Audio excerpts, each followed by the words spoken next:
The future of Asia and the world takes center stage at the Boao Forum, and China is ready to drive global economic recovery. Hello, I'm Anand Naidu, and this is The Heat.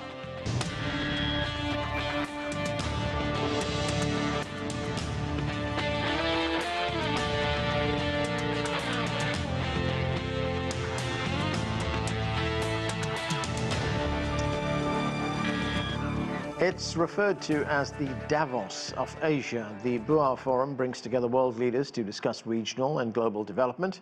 China's top legislator made a keynote speech reaffirming the country's commitment to being open for business and to lead economic growth. CGTN's Wang has more from Boao. Asia in a World, Common Challenges, Shared Responsibilities. This is the theme for this year's Boao Forum for Asia. Zhao Leji, chairman of the National People's Congress Standing Committee, delivered a keynote speech at the opening plenary. China will proactively dock with high-standard international economic and trade rules and build a market-oriented, law-based and international first-class investment environment. China will also continue to shorten the negative list for foreign investment access and remove all restrictions on foreign investment access in the manufacturing sector. Zhao said that promoting high-quality development and Chinese modernization will inject strong impetus into recovery of the world economy and provide more opportunities for the development of other countries. He also stressed that China will continue to pursue green development and opening up, as well as strengthening global cooperation in scientific innovation. China will adhere to the strategy of innovation-driven development, promote industrial innovation through scientific and technological innovation, and speed up the development of new quality productive forces. China is opening, and this is very important as China's economy is growing rapidly, and this is long-term trend. I believe that China can bring to the world technologies, knowledge, investments, and this is very important for neighboring region, for the global world. The Asian economy is growing. It's one of the fastest growing economies in the world, including China, India, and many other countries. And it is also very relevant that we address the challenges that are emanating out of growth, as well as existing challenges that are there in the world. While some international institutions predicting that Asia will remain the engine of the global economy in 2024, this year's panel discussions focusing on Asia include topics such as deepening financial cooperation, promoting investment, and building the region as a growth center. Gong, CGTN, Boao, Hainan Province. There is a lot to talk about. Let's bring in our panel. From Boao, Carl Fei is a professor at BI Norwegian Business School and a visiting scholar at the Boao Forum. Also from Boao, Aravind Yelery is an honorary fellow at the Institute of Chinese Studies in Delhi. Wang Huiyao is founder and president of the Center for China and Globalization, also joining us from Boao. And from Beijing, John Gong is a professor at the University of International Business and Economics. Welcome to all of you. Wang Huiyao, it's called the Boao Forum for Asia, but it covers issues and opportunities throughout the world. So give us a sense of the importance and significance of this forum. Yes, actually, this is the 22nd or 23rd year actually of the Boao Forum, and it has actually fully recovered since pandemic, and so there's nearly 2,000 participants gathered here in Boao. But I think more important, and there's a wide ranging of topics, very current and very forward-looking, and of course, it's actually very stimulating as well. For example, I actually chaired the two sections. One is on the, how do we against the fragmentation of the trade, and we have the former Secretary of Commerce of the U.S. Guterres, and we have a former China chief negotiator of joint WTO vice minister of MOFCOM, and we have a former vice premier of Singapore, and of course we have economist Justin Ng.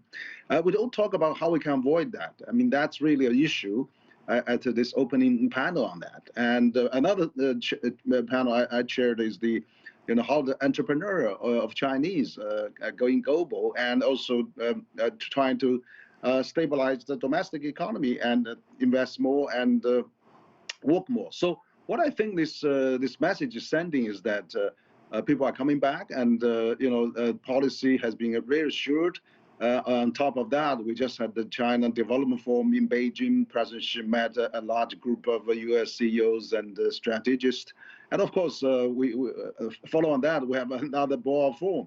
So you can see things are picking up. And we saw the journalists coming back. I gave a talk to Bloomberg, and you see all those FT, CNBC. So I would think now Boao sent a strong signal, not only to Asia, but to the whole world, that China means business. China is really ready for the business, and China wants to have more business, and assure people the confidence that there is coming back, and there's no more to worry. Of course, there are some challenges still, but at least we see a host of policies like more visas for country free are opened, data can be flow, more relaxed now, and of course, foreigners are welcome, tourism are picking up.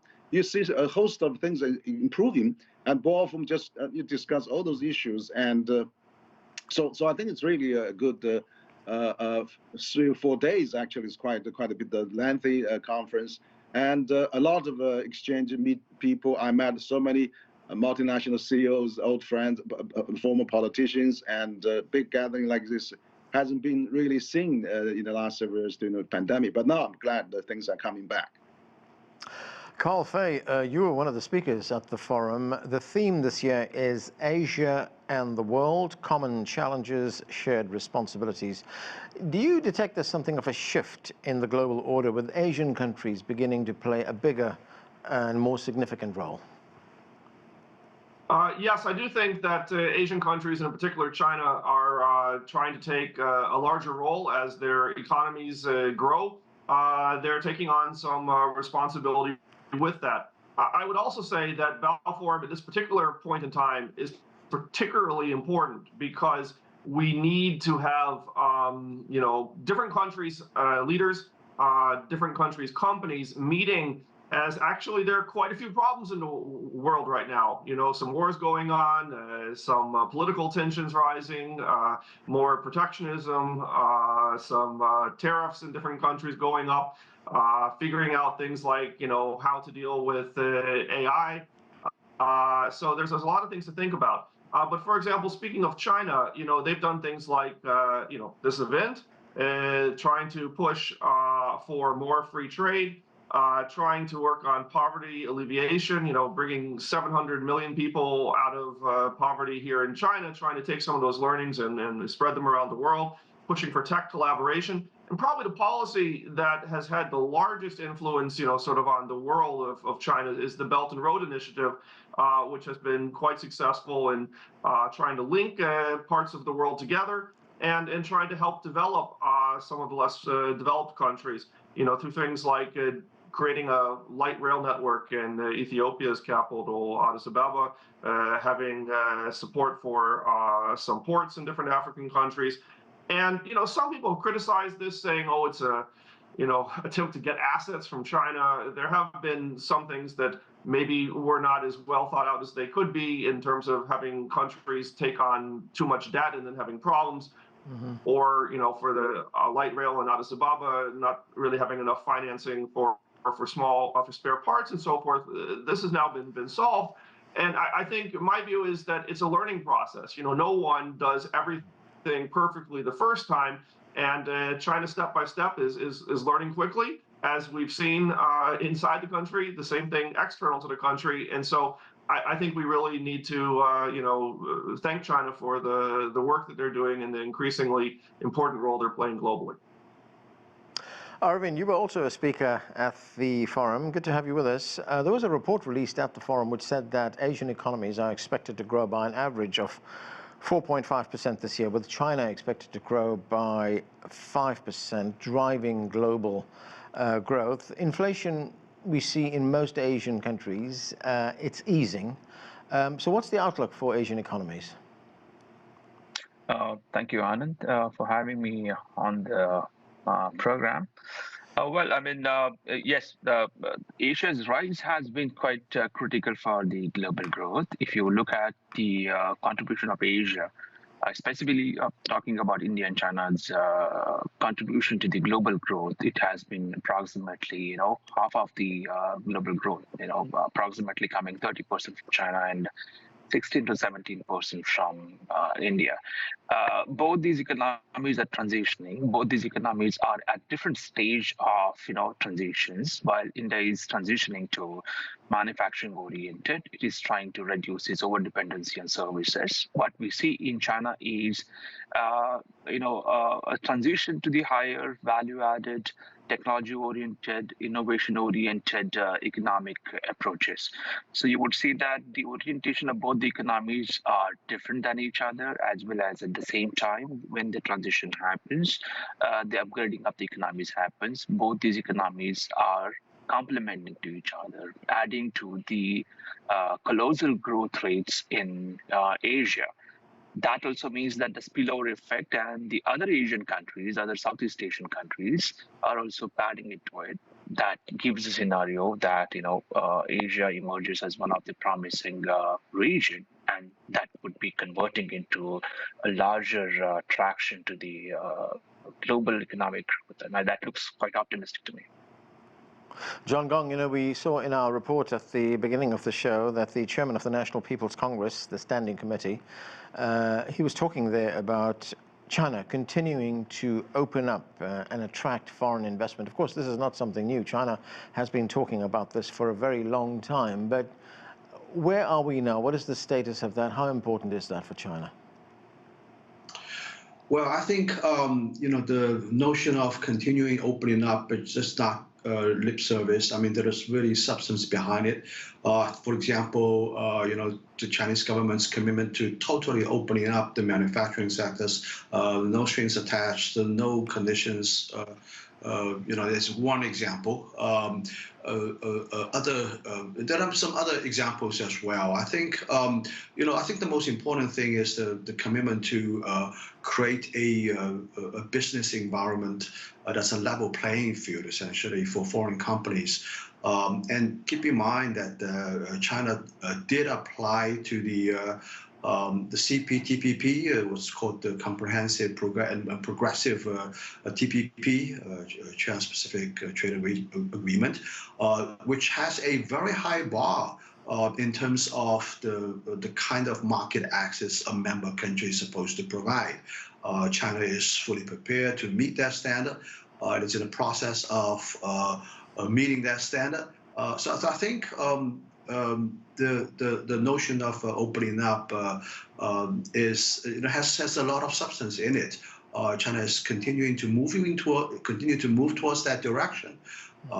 So I think the executives that went to Beijing to attend the China Development Forum also met with President Xi. They should be able to have a much better understanding of what President Xi is really talking about here.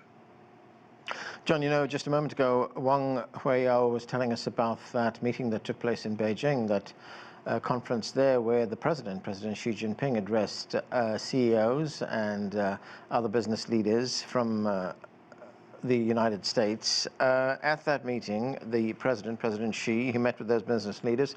He emphasized mutually beneficial trade and economic ties. And he said that despite the fact that we know that these tariffs were put in place by Washington and efforts to cut off China's access to some technologies, I mean, they're still there, they're still in place. But when you listen to the president talk about mutually beneficial trade and economic ties, what is the message that China is sending? John?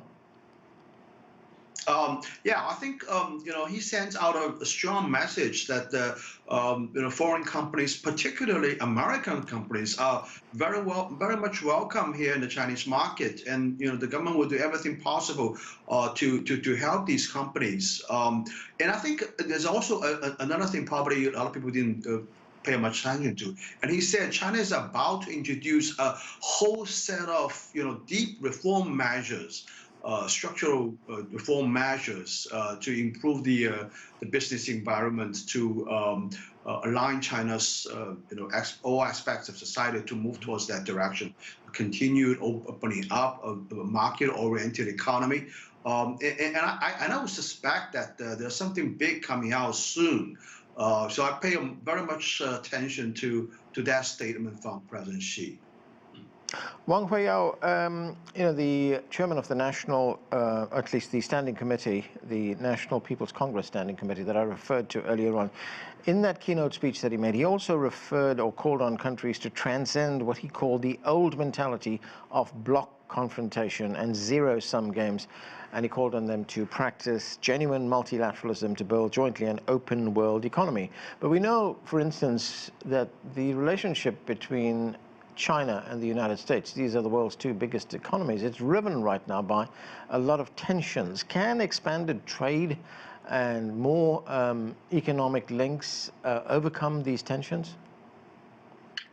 Well, I think absolutely. It's really, let's get back to the basics. We have to follow the economic law. I mean, all the patterns and all the things proven that beneficial. I mean, since Second World War, our trade has gone up several hundred times, and people, billions of people lifted out of poverty, and we have benefited hugely on that, and we have prevented still prevented the Third World War happening yet. No, we were at the brink of that, but let's really work hard. So one of the messages we got here is actually, let's not do things non-productive. Have different silos and reinvent the wheels and try everything again.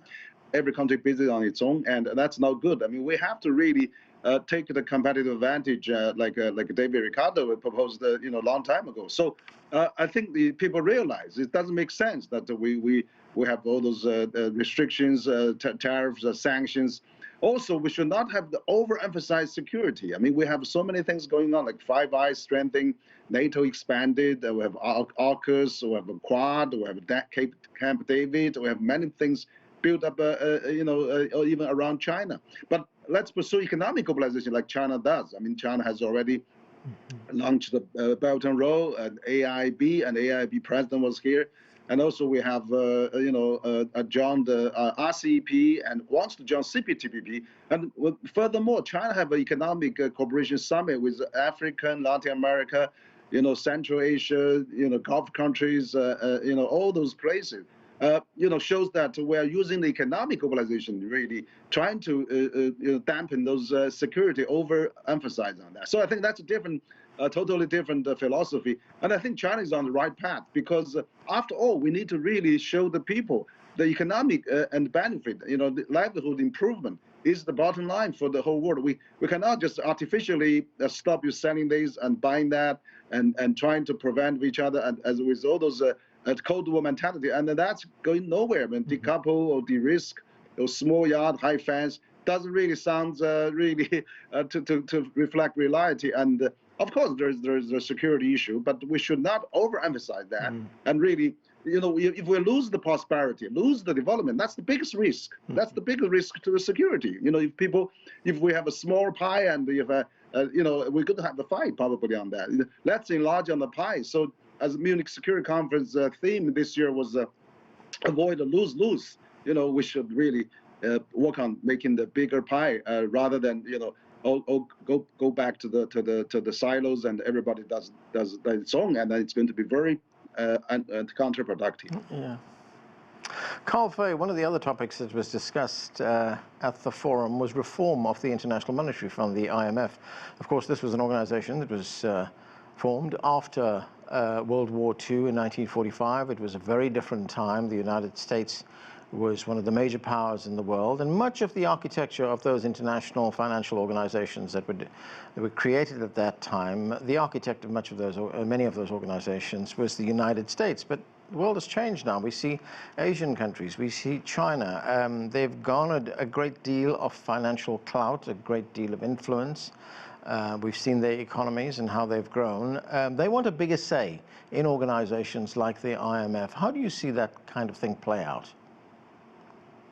So yes, there was quite a bit of discussion about reform of various international agencies, in particular the IMF. For a company or an organization to remain relevant, it has to adapt, and IMF is no different in that regard. So there are a number of things that would be good to adapt, but the real thing that China was particularly interested in, that was talked about here, was that there would be a benefit if one would have the quota proportional to the economic influence that a country has in the world. And at the moment, if you look at the percent of the quota, which essentially is nearly the same as the votes that the country will get and the guaranteed lending that they can get or borrowing that they can get, China has 6% of the quota, whereas the U.S. has 17% and Germany has 6% roughly. Right. And then if you look at the GDP, you can see that China has about, if you look at the GDP, you see China has 18%, the US has 25%, and Germany has 4%. And so if you would make the quota proportional to GDP, roughly speaking, it means that you should, at least double what China is having. John Gong, the Chinese central bank governor, he's also talked about the possibility of establishing international financial mechanisms, instruments dedicated to Asia. I mean, one proposal is for countries to trade in their own currencies. We are seeing some of that. Where do you see that going? Yeah, it's an intriguing idea, actually. I think it's not just a possibility, it's indeed happening. One example, and I think probably he's indeed talking about that, is the very important project, but probably not many people notice that, the project called the mBridge, proposed and actually implemented by the Hong Kong Monetary Authority. What it really is using what I call the sovereign blockchain technology to enable what's called a multiple central bank digital currency platform. In other words, users can do payments overseas using local currency, and eventually it's going to be settled at the central bank level. It's an intriguing idea. It was supported by, of course, China. People's Bank of China, Central Bank here in China, as well as the Central Bank in UAE, United Arab Emirates, as well as Thailand. And I'm pretty sure there'll be more countries in Asia going to join. I think we are, the world is changing. It's moving away from a trade settlement perspective. It's moving away from a world that is, very much dominated by the U.S. dollar, to some extent the European Union's euro as well. I think the technologies are ripe right now for something like what the Hong Kong Monetary Authority is doing, that trade can indeed be settled with the local currencies, and the balance would be essentially settled among the central banks eventually with some currency, I guess. And on top of this, I know there's also a joint initiative happening at within the BRIC organization, especially the BRICS New Bank, the New World Bank, which is the BRICS sponsored bank. That is exploring the possibility of a synthetic currency for settlement of trade. So all these things are happening. So I think the overall objective is really towards a multi-currency world, as opposed to a world that's dominated by one single currency. Yeah, Aravind, this is an interesting phenomenon that we're seeing right now. This sort of move towards lessening dependence on the United States dollar as the world's reserve currency in favor of using local currencies. I mean, we are seeing that in India, for instance. It pays for the oil that it imports from Russia in the rupee, or in some instances, it even uses the Chinese yuan. Where do you see this trend heading? Well, I think this trend is, I think the word you use, the change. While the Asian economies are coming at the center stage, Asian economies are doing a lot of trade, trying to influence the global growth. It is quite natural to see that these economies are trying to trade using non-dollar currencies. And why so? Because you have taken the example of India. India's total imports maybe the exports also. About more than 86-87% of imports and exports are done using the dollar denominations, and I think that is not a good sign if we are trying to diversify the trade with the non-dollar economies. You're correctly saying about the renminbi. India's trade with China is being, growing year by year. It is somewhere about 125 to 130 billion US dollars, and then we're still talking about using the dollar. So those denominations are not really going to help the local currencies, because there is a growing trend of the economies to use the local currencies. For example, recently, the Reserve Bank of India has signed agreements with African countries, to open special postal rupee accounts. And China has been also signing the currency swap agreements. Yes. So this is all indicates actually these countries coming at the center stage, as far as the financial architecture and financial process are concerned globally. Carl, I've just got a little bit of time left, just over a minute, but I want to talk about artificial intelligence. This, of course, is one of the major technologies that is being introduced in various sectors. We see that throughout the world. It is also posing major challenges for regulators, for governments. There must be, there's recognition that there needs to be some kind of regulation of this kind of technology. How big a challenge will it be to get some kind of global agreement on where artificial intelligence, the use of AI goes? So there was a lot of discussion about AI regulation here, and I think there were sort of three things. One is, should we regulate it at all? Second is, if it's regulated, should it be at the local level or country level or regional or national or international? And third, how should you regulate? I think we've moved past should it be regulated at all and decided, yes, it should be regulated in some way. I think there's a growing consensus that regional or global regulation would be ideal. The challenge is it's so complicated. Will we ever get there? And so some countries are starting at the country level. There was a lot of talk about the EU AI Act, which a couple weeks ago was adopted, right. Which was sort of a classification of different levels of risk from unacceptable to high, medium, and low. Right. Unacceptable things that came out of there were things like using facial recognition through CCTV to make decisions without sort of human intervention. Yeah. Ironically, while this sort of thing was the attempt initially not to happen, in the end, it was allowed that police could actually use it, which is something some people have objected. All right, Carl, I'm sorry I have to interrupt you there. We have run out of time. Thanks to all of you for being with us. That's it for this edition of The Heat. I'm Anand Naidu in Washington, D.C.